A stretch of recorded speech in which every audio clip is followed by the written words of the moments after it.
Hello, welcome back to Oops All Archers FE8, the LTC. Today we're going to be doing Chapter 15, which is Scorched Sand, and where we're going to reunite with Eirika. I don't need to buy anything from any of the overworld shops, so we're just going to do all our preparations from there.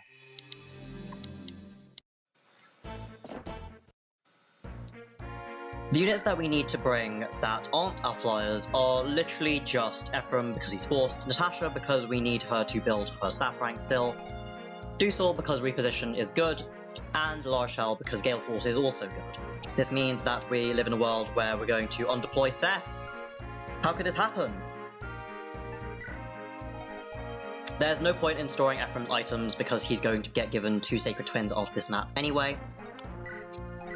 It is important though to get Natasha a short bow, before I forget. And we're also going to give L'Arachel a short bow as well. It is strictly speaking optimal for weapon experience purposes, though she's not reaching the bows in the course of this run, it's just not happening. Right. In terms of our formation, Gilliam has to be on this tile precisely. Dusel just needs to be somewhere where he can reposition Gilliam from this tile, but let's just get him close for convenience.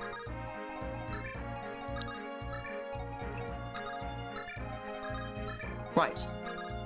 This all looks good, so let's go. Before I start explaining the map strategy, I'll first address the fact that Eirika and her retinue have returned. Eirika has gained her auto levels, and she has a steel sword that presumably was meant to be something that Seth was holding on to. Anyway, as a result of her auto levels, she actually has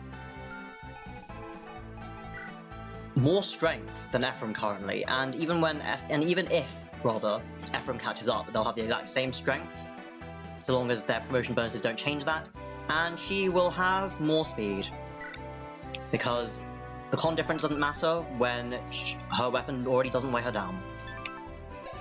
I guess that's a 100% growth moment for you. In actually new units, we have Inez, who is a sniper. Such an exciting path for him.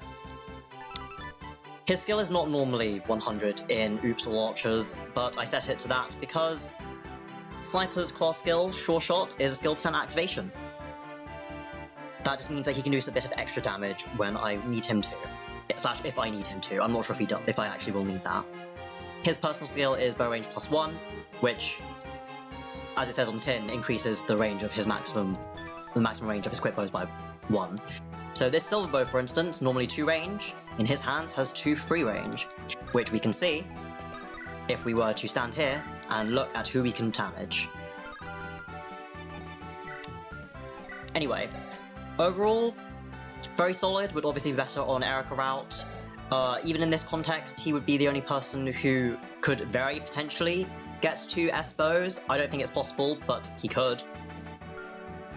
Then we have Saleh, who is an adventurer. His stats, offensively, very good. Good strength, good magic, good skill, very good speed.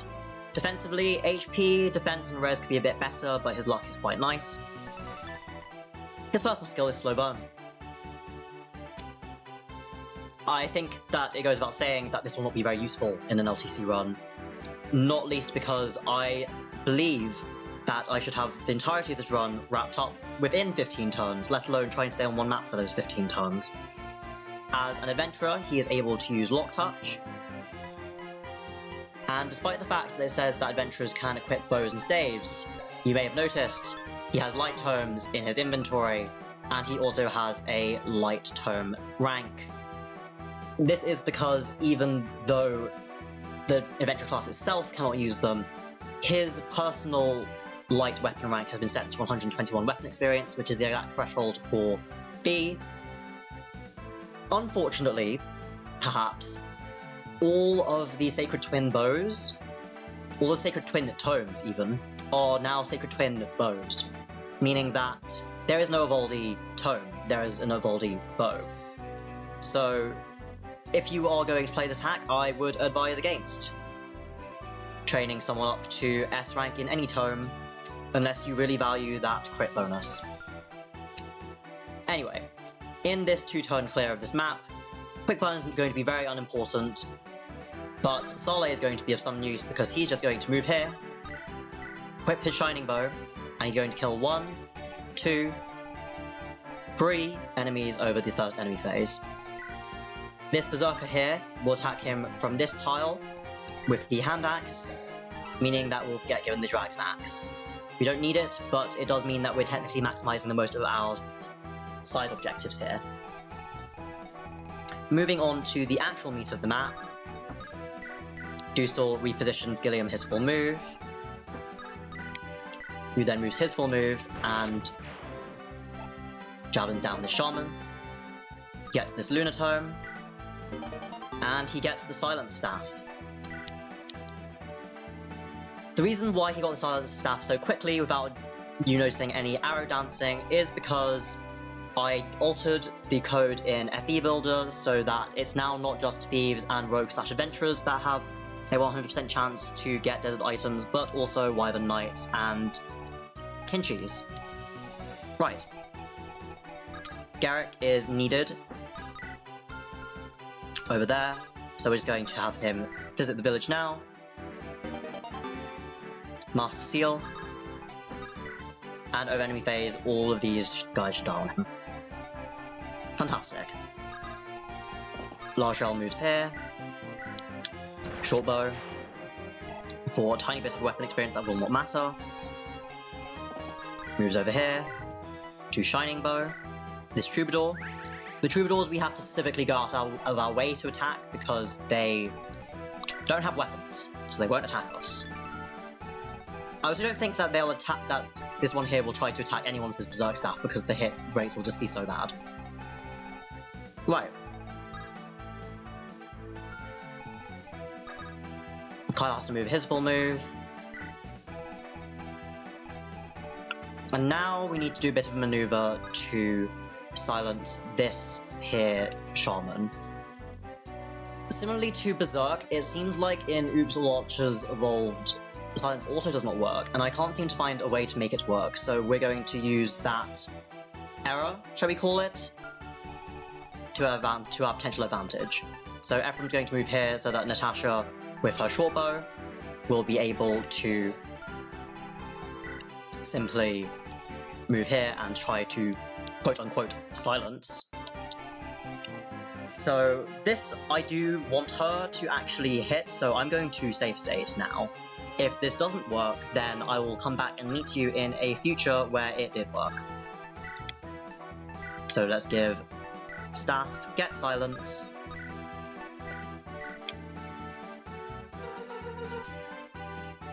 Yes, it worked. I will not have to revisit you from the future.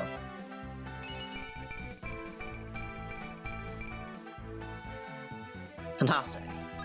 Right. So, because it appears that silence just straight up does not work, what should happen is that this Shaman will try to attack her, I think.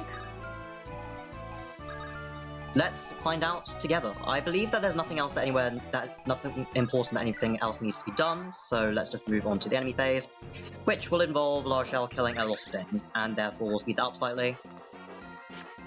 I didn't edit down the hit of Iron Blades, so that's why Saleh getting hit. It doesn't matter though, because the Hand Axe guy won't hit. Same with the Iron Sword just there for Garrick.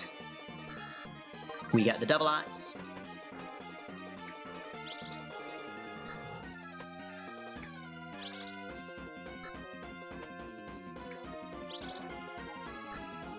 And many Wyverns die on L'Arachel. L'Arachel reaches level 3.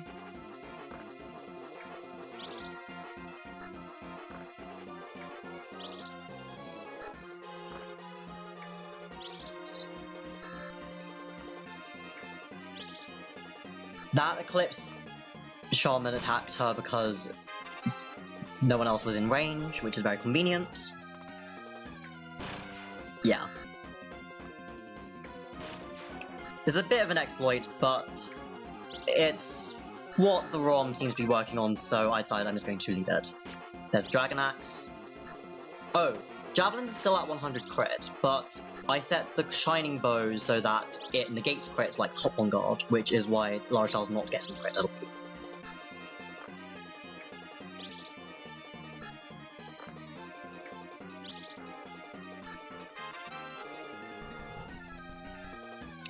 Right, L'Arachel has now hit an extra level. Alright. So, Kyle needs to move his full move to this tile here. This tile is important because that gives us the boots. These lot don't have to do anything. Gilliam moves his full move, moves right up to Kellick's face. I didn't edit the Tomahawk hit because it doesn't matter. And he does have the Hop on Guard. I didn't edit the Hop on Guard. That's just because in this patch, if you kill a boss, it gets shown as a crit. Gilliam doesn't need the stats. Like, Gilliam does not need the stats. But by being here, we'll be able to get him to S Lances for Vidofnir, and we also got him the Warp Staff.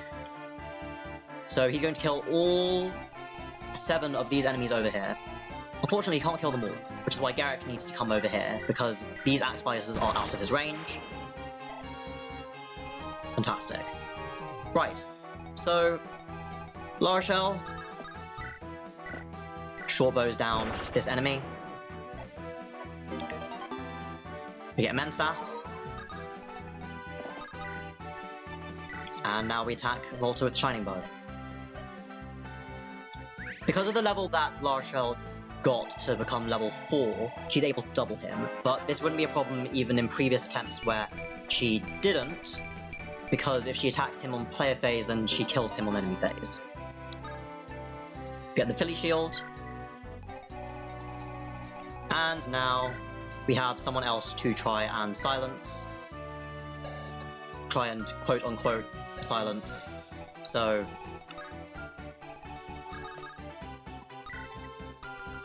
let's save state once more.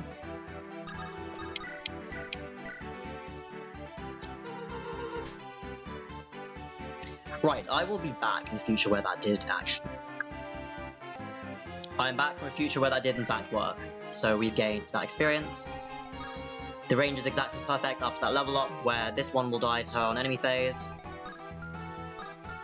And now we just need to have someone like Vanessa stand here. Fantastic. Does anyone else need to be moved? That looks like a no. Alright, so I'm just gonna let this enemy phase play out. Unless it gets really long. Vanessa kills. I'm gonna speed this up actually. Gilliam starts his killing spree.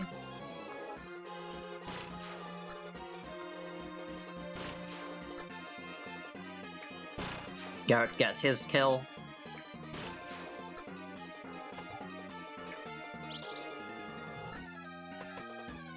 And L'Arachel continues to get more of hers.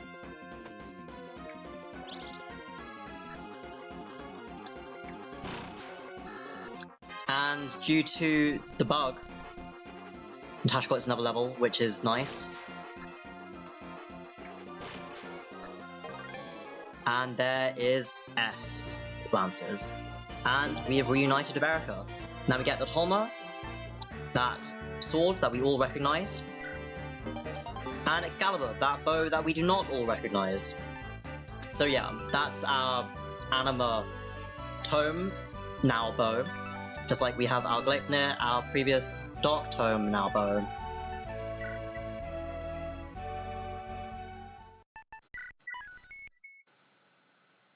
So that is a 2-turn clear of Scorched Sand, featuring taking advantage of the fact that silence doesn't seem to work. Right. In terms of our actually important benchmarks, we do now have Gilliam at S Lances, which is nice. Once again, not needed, but it is nice to have. And yeah, he has really good stats, like He's literally Seth, who flies. So better than Seth, due to the power of all these level ups. Natasha is getting close to warp rank. If I've done my math right, she has gotten 21 uses of Mend, 8 uses of Torch, 1 use of Unlock, and 4 uses of Barrier before this map, which brings her to 124 of the 150 weapon experience needed in order to get there, in order to get to Warp from D rank. And then with Silence giving 5 weapon experience per use, we've now gotten 10 more to 134. That means that with the Hamern staff in Colm's inventory giving 8 weapon experience per usage, we should be able to get her to warp rank in 2 turns of Chapter 16, which is the next map. Which is good, because my clear for Chapter 17 for 1 turn does require the usage thereof. It does also require potential use of the boots. So the boots are interesting, because there's a legitimate question of who the boot should go to. Realistically being, does it go to L'Arachel, because being able to move up to 16 tiles is great, being able to move up to 20 is even better. Or alternatively, it might go to a flyer. That's something that I'm going to need to look backwards through the chapters in from now on, unlike how I've been doing maps currently, which is by mostly looking forward by anticipating what I think I'll need and then working according to that. Alright, thank you very much for watching, and I hope to see you again for Chapter 16 once I have routed out how I should best use the boots. Bye!